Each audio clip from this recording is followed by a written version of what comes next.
Bismillahirrahmanirrahim. Dear students, welcome to the FEE online MDCAT preparation. This is Dr. Numan Asgar, your biology expert. So let's start today's topic transport in animals. So today we are going to start from these blood vessels. Blood vessels contains arteries, veins and capillaries. अब सबसे पहले हम arteries और veins के बारे में discuss करेंगे. In both cases the outer most layer is tunica externa, middle layer is tunica media and innermost layer is tunica interna. जो tunica externa है that is made up of connective tissue and elastic fiber. जो tunica media है that is made up of muscular tissue and elastic fibers, and the inner layer tunica interna is of endothelium. Now you can see in the diagram, अगर हम arteries और veins की और capillaries की diagram देखें तो आप देख सकते हो कि आर्टरी की जो आउटर वॉल है यानी कि जो टूनिका एक्सटर्ना है डेट इज थिक, और अगर वेन की आप देखोगे तो thin layer of muscle and elastic fibres, और इसकी फेयरली थिन आउटर वॉल यहाँ पे मेंशन है, और इसकी जो आर्टरी है उसकी जो मस्कुलर और इलास्टिक फाइबर यानी कि जो मिडल लेयर है वो थिक होती है, जबकि वेन की जो मिडल लेयर है वो थिन होती है जो आपको नज़र आ रही डायग्राम में. और इसके अलावा भी हम डिफरेंसेस को देखते हैं अभी. Lumen in the case of artery is small, in the case of when it is large lumen. Capillary की डायग्राम को अगर आप ऑब्जर्व करो तो आप देख सकते हो कि वेरी स्मॉल ल्यूमन होता है कैपिलरीज में, और कैपिलरी की जो वॉल है that is made up of a single layer of cell जिसको एंडोथीलियल सेल्स भी कहा जाता है. अब हम देखेंगे आर्टरीज और वेन्स का difference. That take blood away from heart, that take blood towards heart. In the case of arteries carry oxygenated blood except pulmonary artery. They carry deoxygenated blood except pulmonary vein.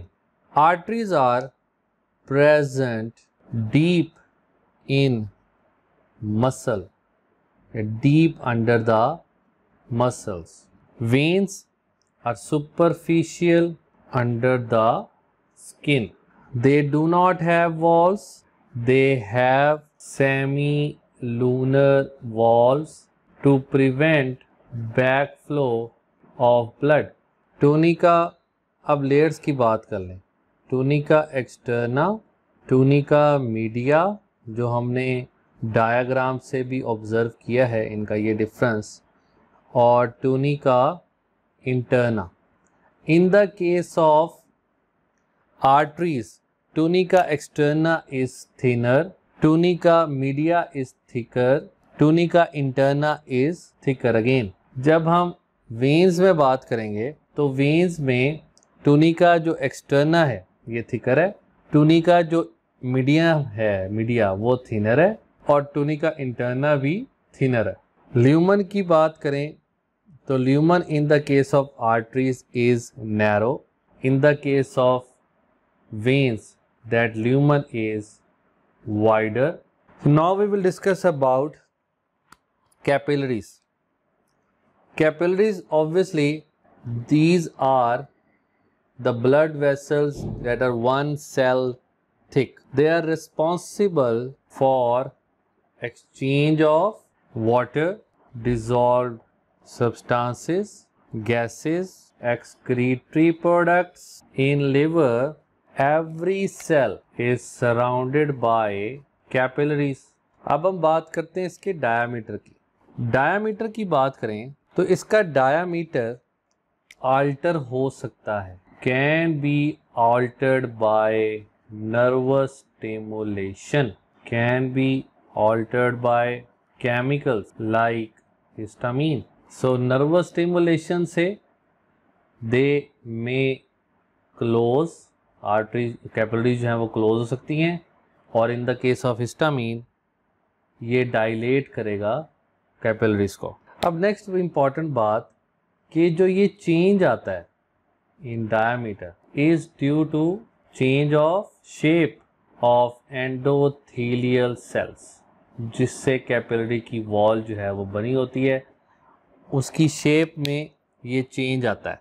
Next is about capillaries में present होते हैं pre capillary sphincters. ये क्या करते हैं, ये regulate करते हैं the amount of blood flowing in capillaries. जो कैपिलरी से पहले स्फिंक्टर प्रेजेंट होते हैं उनको प्री कैपिलरी स्फिंक्टर्स कहते हैं, जो रेगुलेट करते हैं the amount of blood flowing in the capillaries. Now capillaries are responsible for the exchange of materials between blood and body tissues. So how these exchanges are carried out? अब उसके 3 ways हैं. Number 1 is the active transport and diffusion.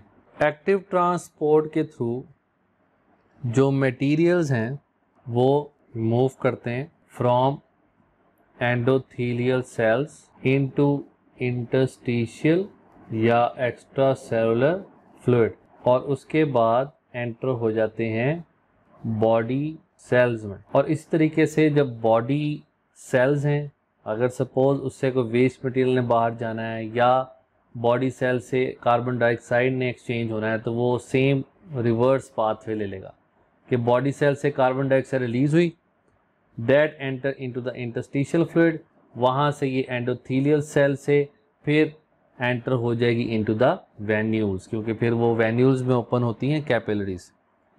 Second जो वे है that is through intercellular spaces. ये जो intercellular spaces हैं ये कहाँ पे होंगी, ये एंडोथेलियल सेल्स में होंगी, endothelial cells of capillary to and from extracellular fluid।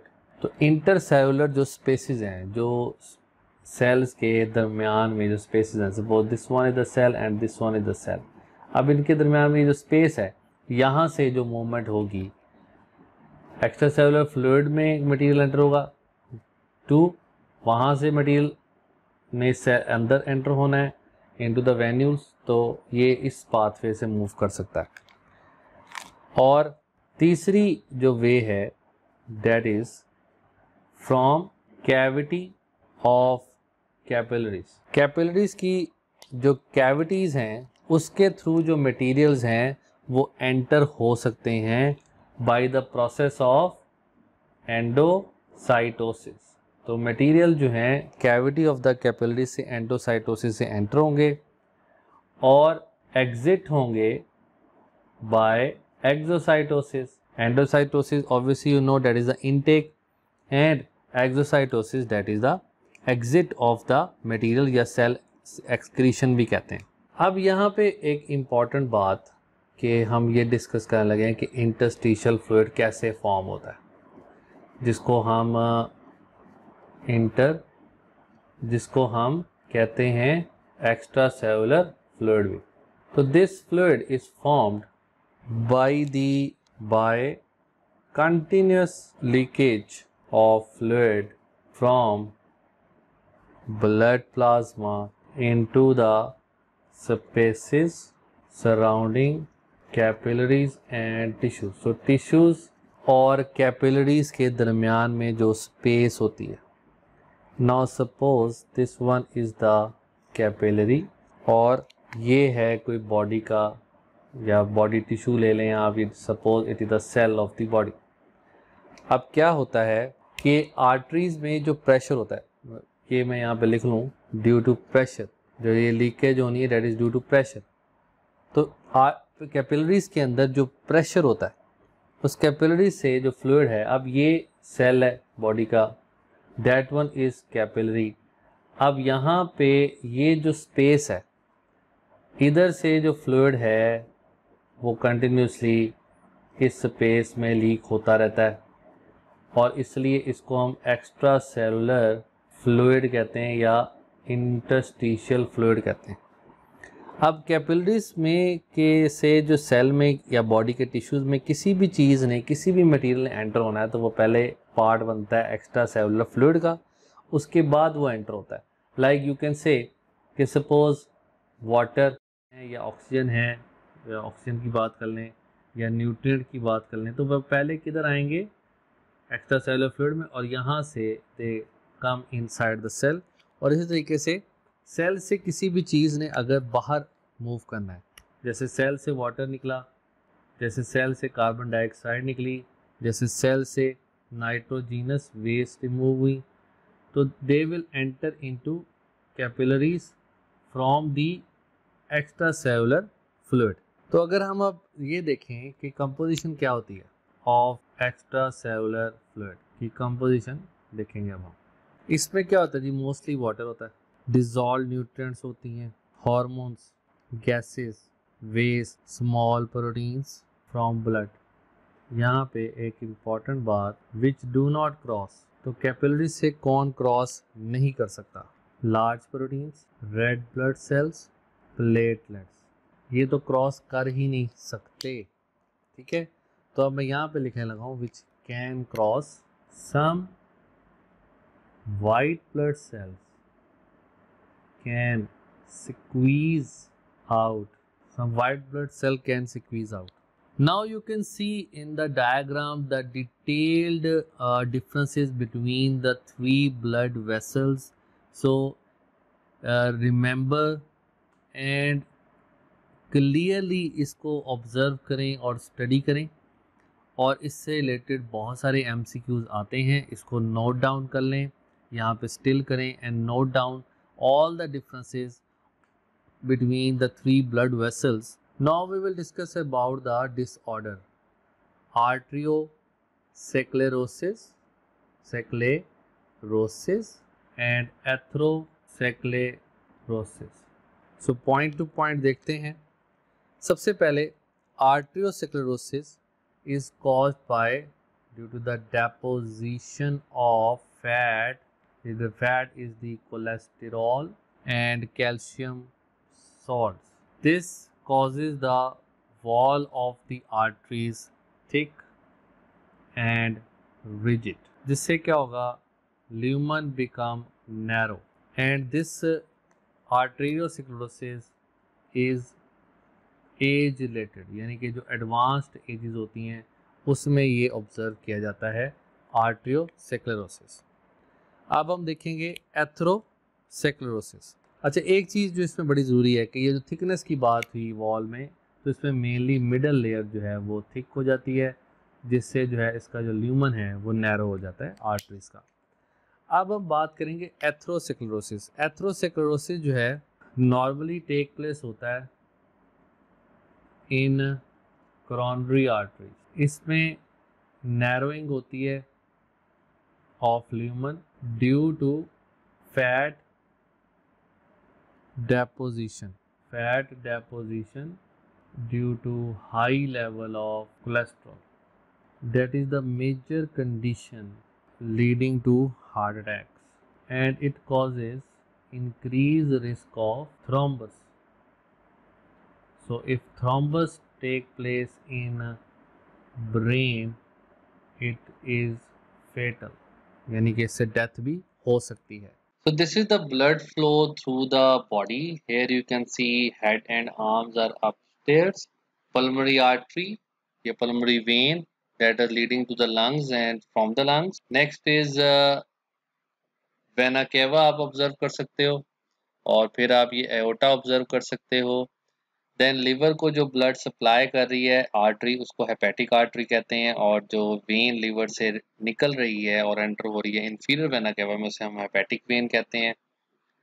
जो डाइजेस्टिव सिस्टम से लिवर को जा रही है उसे हम हेपेटिक पोर्टल वेन कहते हैं, और जो डाइजेस्टिव सिस्टम को आर्टरी आ रही है उसे हम मेसेंट्रिक आर्टरीज कहते हैं। और किडनीज को जो आर्टरी से ब्लड सप्लाई करती है उसे रीनल आर्टरी कहा जाता है, और किडनी से जो वेन एंटर होती है into the inferior vena cava उसे रीनल वेन कहा जाता है। और लेग्स को जो ब्लड सप्लाई करती है इलियक आर्टरी, और लेग से जो वेन निकलती है उसे हम इलियक वेन कहते हैं।